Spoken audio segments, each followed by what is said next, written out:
A very good evening yet again. Thank you so much for joining us on Uctv News. I am Nora Sender to bring you the bulletin. It is a Thursday, the 19th of December, 2024. Thank you for staying with us. Our newscast this evening starts off with Uganda, which is set to host the extraordinary summit of the African Union Assembly of Heads of State and Government. That's from January 9th to 11th of next year.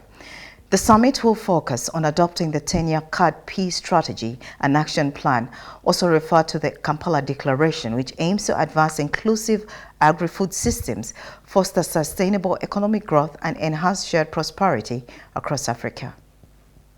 As a country, the CAD Summit will be one of the many landmark events which we believe will give Uganda the opportunity, as the Minister of Agriculture said, to showcase our role and contribution to the regional and continental mechanisms, as well as demonstrate our commitment to addressing some of the pressing challenges that Africa faces, and especially challenges in the field of agriculture. The summit will also be an opportunity for guests from all over Africa to taste and feel the traditional Ugandan hospitality, and indeed enjoy the wonderful, marvelous Uganda weather. Uganda is proud to host this summit because it is going to be adopting the agricultural continental policy of Africa. Why this policy is very important? It's because Africa, when you work together, when you trade together, when you advise each other, you solve a lot of problems and you achieve progress faster. Some of the problems we face in Africa are the same. Smallholder farmers are the ones driving agriculture. Limited mechanization is a common problem for the continent. Depending on rain-fed agriculture, weather, natural weather. It's a problem in Uganda, a problem in Zambia, a problem in Tanzania. So coming together to design a policy that each country can go and domesticate back home is really giving meaning. I would like to request for your help in mobilizing your heads of state and government, ministers of agriculture and foreign affairs, to actively participate in the summit and the shaping of the CAD strategy and action plan that will guide us as a continent for the next years.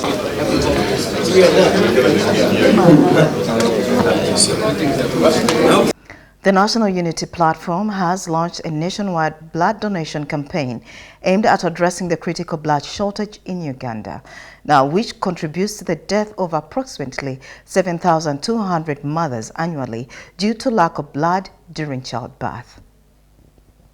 Come and carry out the activity. We had waited for long. I was like, one gentleman when we were working in Kawanda was like, hey, you mean you are going to look to collect blood? I said yes. Blood of Honorable Chagulanyi can save Genome Hozi. Blood of Genome Hozi can save Honorable Chagulanyi.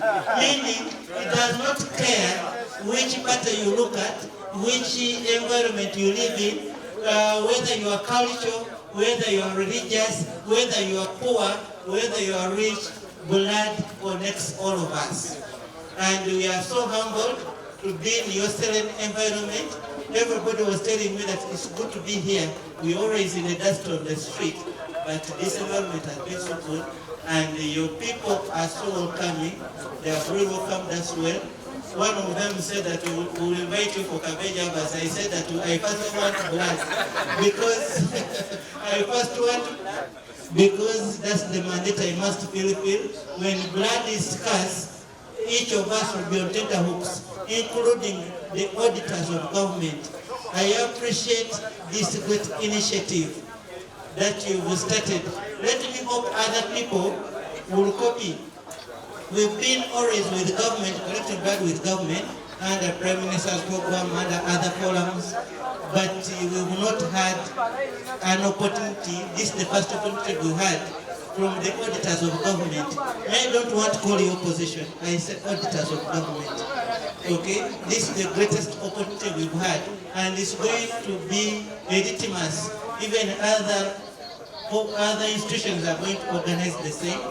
That will always help us to minimize the scarcity. I believe in January, somebody else should also come up and mobilize the people at their headquarters and also collect blood, so that we make it available and we minimize the death of mothers in this country.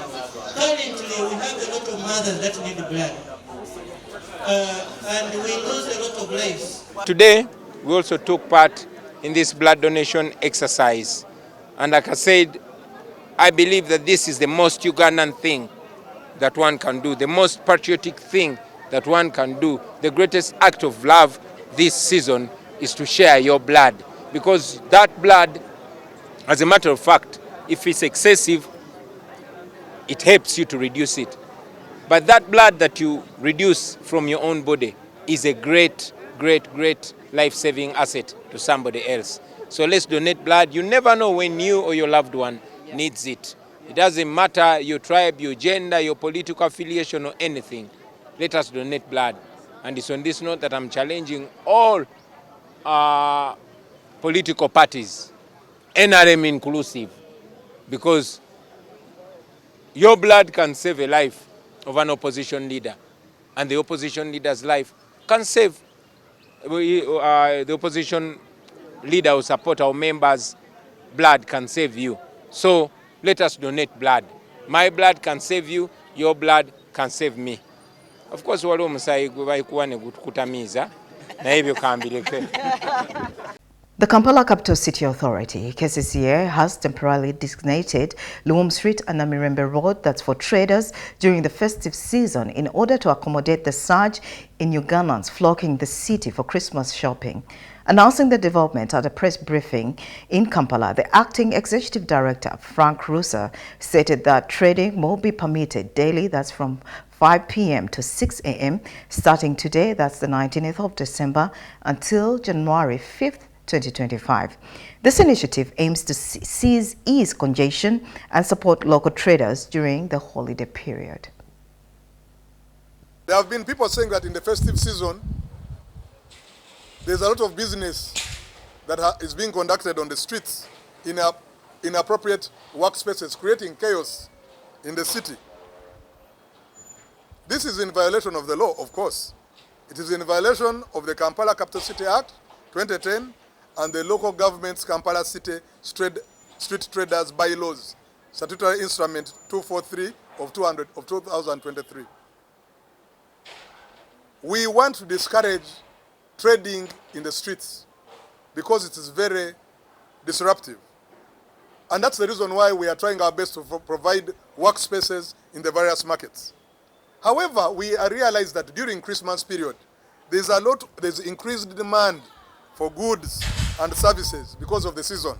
Many people come from up country to come and buy some things. And we also know that the vulnerable and the weak among ourselves may need some spaces to be able to earn a living during this period. So this can call for us to be a little bit flexible within the law.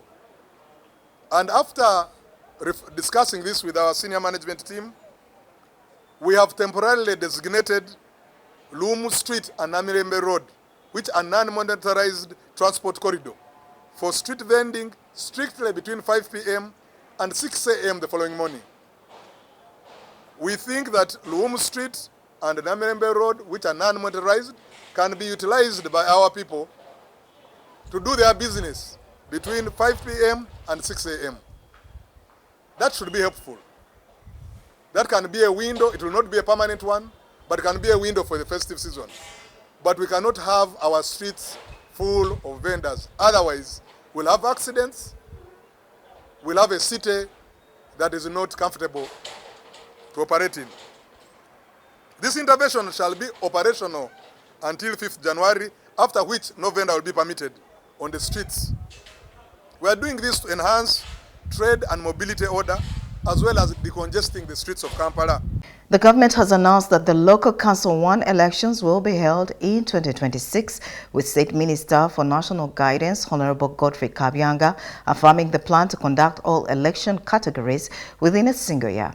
The decision follows a notice by the Minister of Local Government, Raphael Majezi, who revealed that the Cabinet approved 180-day extension for current LOC1 chairperson effective December 31st, 2024, due to insufficient funds to organize the elections.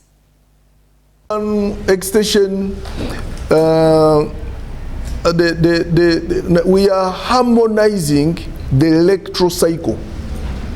We are trying now to harmonize the electoral cycle. I don't know how I can, but what we are saying, there must be a year for elections, 1 year for elections, so that all elections that are in this country should be in what? 1 year, so that we don't have 2026 you elect presidential and parliamentary and lower local councils like district and sub-county, then the next year you elect LOC1, then another year you elect youth council, then another year women council. We are saying all elections should be in 1 year, and once you have done it, it is done.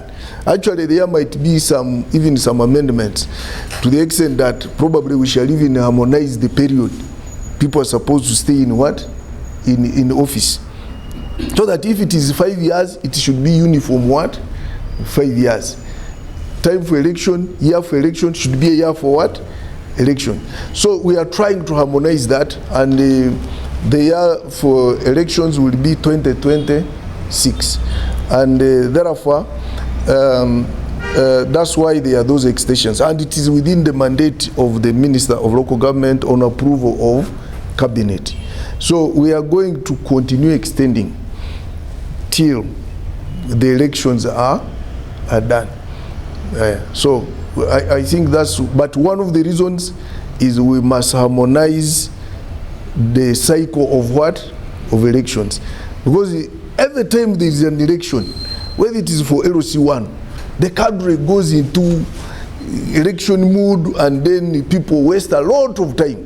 So let us have a year of elections, so that after that people go on with their work till we have another what? Another election. But obviously, I know what you want to ask is, what about resources?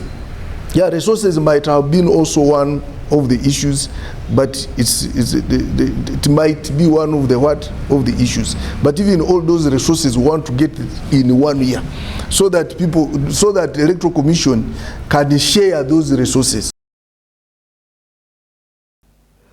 Thank you for staying with us on Uctv News. Now, President Yoweri Kaguta Museveni has reaffirmed the government's commitment to assisting landslide victims in Bulambuli district by helping them establish new homes and empowering them to boost household incomes. Speaking during the visit to the government resettlement village in Bulambuli district, Museveni emphasized the need to lift affected families out of poverty and strategize on long-term solutions for disaster-affected communities. I insisted on giving them some land, 2 acres. Yes, amulomera atakufunire litaka buli muti bamwezi eka 2. And then the 10 million if the government, the government has 7 million from the NGO, that will be 17 million.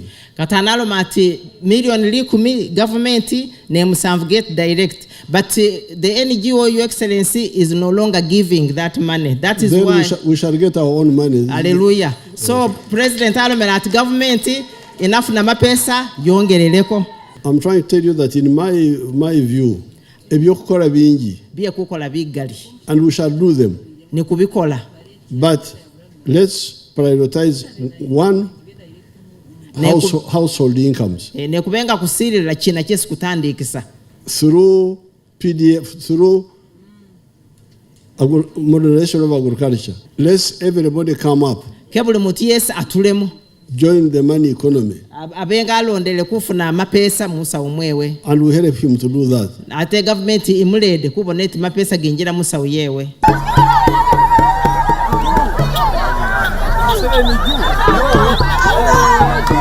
Well, that's all we had for you on UCTV News this evening. It has been surely nice having you this evening. I'll see you tomorrow at the same time again. I am Nora Sende. Do have yourself a lovely festive season and a good night.